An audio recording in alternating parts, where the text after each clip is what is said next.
Dumraon TV का मालिक बोल रहा हूँ और अभी फिलहाल हम हैं करियर विल के मालिक के साथ, Rakesh Yadav sir, excise inspector. ठीक है, और मैं अमृत गुप्ता, एक्साइज इंस्पेक्टर। सर से आज मैं बस ये पूछना चाहता हूँ ना, सबसे पहले तो चरण स्पर्श सर। ठीक है, आपकी वजह से मैं आज यहाँ पर हूँ। राकेश यादव क्लास नोट्स का बहुत बड़ा योगदान है। आज हम इस वीडियो में बात करेंगे एसएससी सीजीएल 2025 और स्टेनो का जो एग्जाम होने वाला है 6 अगस्त को, और सीजीएल वाला 13 अगस्त को। पोस्टपोन होगा कि नहीं होगा, अगर नहीं होगा तो इनको क्या करना चाहिए।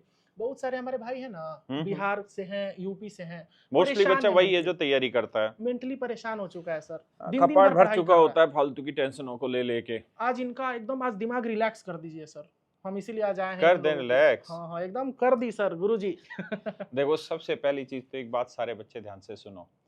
साला एक नौकरी तुम्हारी जीवन का लक्ष्य पूरी तरह नहीं हो सकता है, ठीक है। मिल गया तो ठीक है, नहीं मिला तो भी रोटी खाई जाएगी, और बहुत सारे काम है जो कर लेंगे। इतना टेंशन मत लो, इतना कोई वो पागल नहीं होना कि नौकरी नौकरी नौकरी। आपके हाथ में मेहनत है, वो करते रहो, और वो आपने कर दी है। अब 13 अगस्त से आपका सीजीएल का पेपर है, और बहुत ज्यादा नहीं 100% पॉसिबिलिटी है, 100% पॉसिबिलिटी है कि आपका एग्जाम होगा, ठीक है। तो जो आपकी तैयारी चल रही है बस उसी पे फोकस रखो, रिवीजन पे ज्यादा ध्यान दो। आप जितना सोचते रहेंगे ना, आदमी दो ही चीजों से मरता है, एक होता है भय और एक मौत का डर।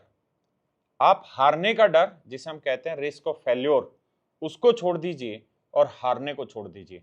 आप इन दो चीजों को छोड़ देंगे तो आराम से आपका दिमाग 100% अपना पोटेंशियल यूज कर पाएगा। और मेरी बात एक बार फिर से सुन लो, कितने ऐसे लोग हैं जो नौकरी करने के बाद भी खुश नहीं रहते, और कितने ऐसे लोग हैं जो गरीबी में भी खुश रह लेते हैं और जिनको नौकरी नहीं मिली। अब क्या डॉक्टर एपीजे अब्दुल कलाम साहब को नौकरी मिल गई है? कि तुम जिस पृष्ठभूमि से आते हो, जिस जगह से आते हो, वहां एक्साइज इंस्पेक्टर कितनी बड़ी चीज होती उस है ना। समय कोई नहीं था, एक आध दो लोग थे, हाँ? उन्हीं को देख के हिम्मत आया, नहीं तो हम कभी नहीं बन पाते। ठीक है, कितने ऐसे आईएएस अधिकारी हैं जिन्होंने नौकरियां छोड़ी, कितने ऐसे आईएएस अधिकारी जिन्होंने अपने जीवन को त्याग दिया। खुश रहना सीखो यार। तुमको क्या लगता है कि आसान है चीजें? तुमको क्या लगता है कि इस 45 साल की उम्र में पुलिस के डंडे खाने के बाद उसी जोश में साला दोबारा खड़े हो सकते हैं? आसान लगता है तुमको? सब इधर उधर भागे, मैं अकेला वहां खड़ा रहा हाइट की वजह से। वैसे तुम मुझसे लंबा है? और एक इस भाई का कॉन्फिडेंस देखो, डायलॉग मार रहा है, पता है क्या कह रहा है कि मैं डर रहा था सर से मिलने के लिए, काला चश्मा लगा रखा है, और कहता है मैं डोमरन टीवी का मालिक बात कर रहा हूँ, कैरियर के मालिक से। मुझे लगा साल थप्पड़ ना मार दे मुझको बे। नहीं, प्यार से रहिए, खुश रहिए। नहीं तो रवि किशन जी ने कहा है ना, जिंदगी झंडवा और फिर समोसों का साइज सेम होगा संसद में। जिंदगी बहुत नमूनों के साथ घिरी हुई है। अरे यार क्यों परेशान हो रहे हो? अब दिन कितने बचे हैं?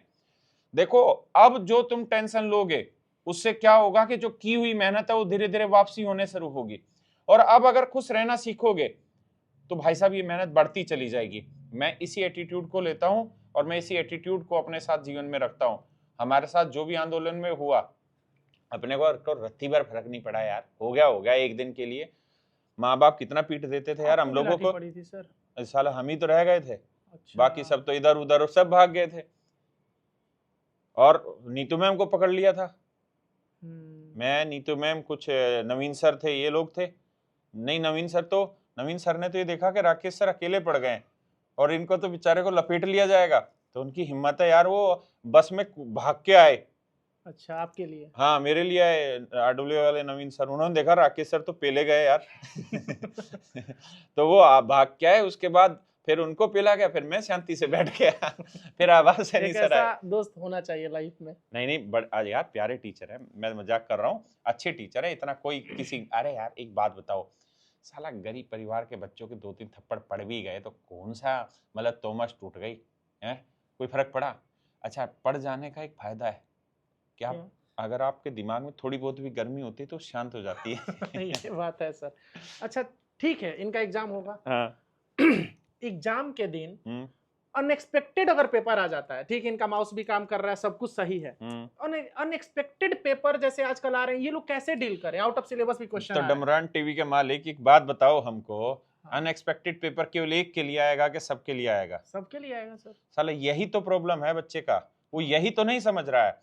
अगर सिलेक्शन फेज 3 में ग्रेजुएशन लेवल का पेपर डिफिकल्ट आया है तो ये भी तो सोचो, सबके लिए आया, उसको लग रहा है मेरा सवाल ठीक नहीं हो रहा। अरे भाई सबके साथ है।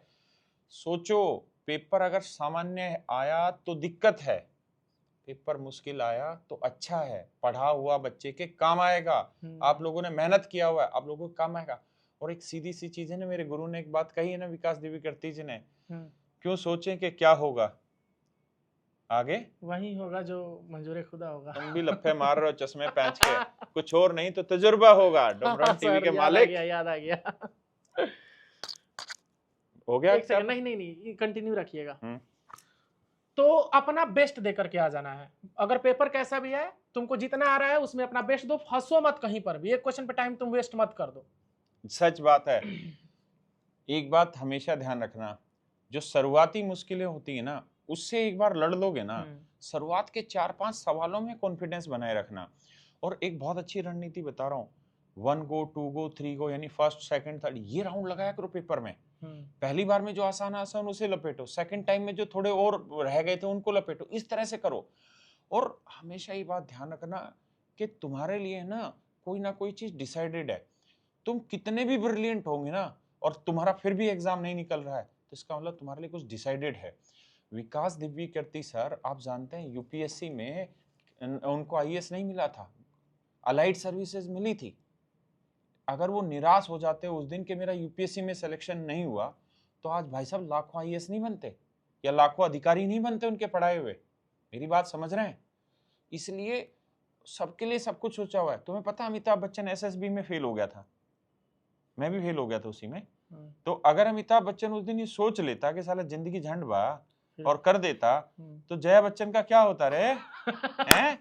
और जया बच्चन का क्या होता था, ऐश्वर्या का क्या होता हैं? अभिषेक कहां से आता? मेरा खुद एमटीएस में सिलेक्शन नहीं हुआ था 0.3 नंबर से। 9 गो स्टेट प्रेफरेंस में फिल किए थे। उस समय ज्यादा ज्ञान नहीं था फॉर्म भरने का भी, रो रहे थे। और अचानक से एक्साइज इंस्पेक्टर आप ही का फोटो देख के क्लास नोट्स में बोले थे कि एक दिन हमको भी एक्साइज इंस्पेक्टर बनना है। अब उसके बाद ऑटोमेटिक एक वक्त आ गया, बन गया सर। अरे बनेगा काहे नहीं रे लड़का, तुम लोग के साथ भी सब मेहनत करते रहो, खुश रहो, पढ़ते रहो। अब जो टाइम है ना, वो इस पे लोड डालने का नहीं, इस पे लोड कम करने का है। और इंटरेस्टिंग चीजों पे लगाओ अब ध्यान, उन चीजों पे ज्यादा फोकस करो जो आपको लगता है कि इन चीजों में हल्की सी मेरे को दिक्कत है, उनमें हल्का सा इंटरेस्ट बनाओ। उन चीजों को 2 बार 3 बार करो। अब 10 चीजों पे ट्राई मत करो। ये जो आखिरी 12-13 दिन है ना, ये समेटने का है, फैलाने का नहीं है। बहुत सारे बच्चे होते हैं कि आखिरी दिनों में ना और पकड़ते नई चीज भी पढ़ने लगता है सब।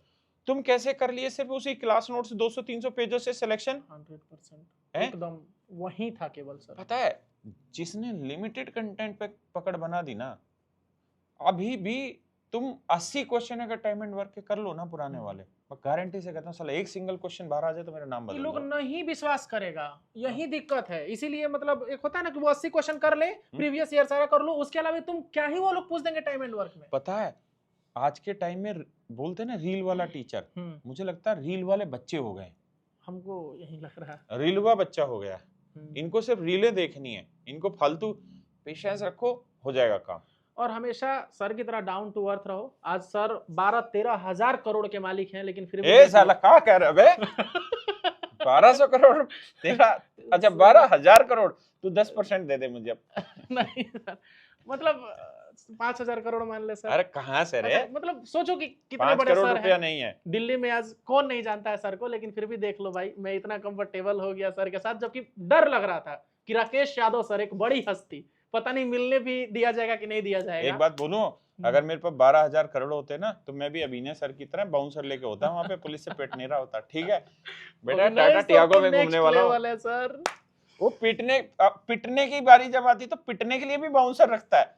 मतलब एक आदमी होता है पीटने के लिए रखो, पिटने के लिए भी बाउंसर रखता है यार वो उनका नेक्स्ट लेवल है। तो काफी अच्छा लगा सर से मिलके। हमारे गुरु हैं सर, ठीक है, और हमेशा अपने गुरु की इज्जत करो।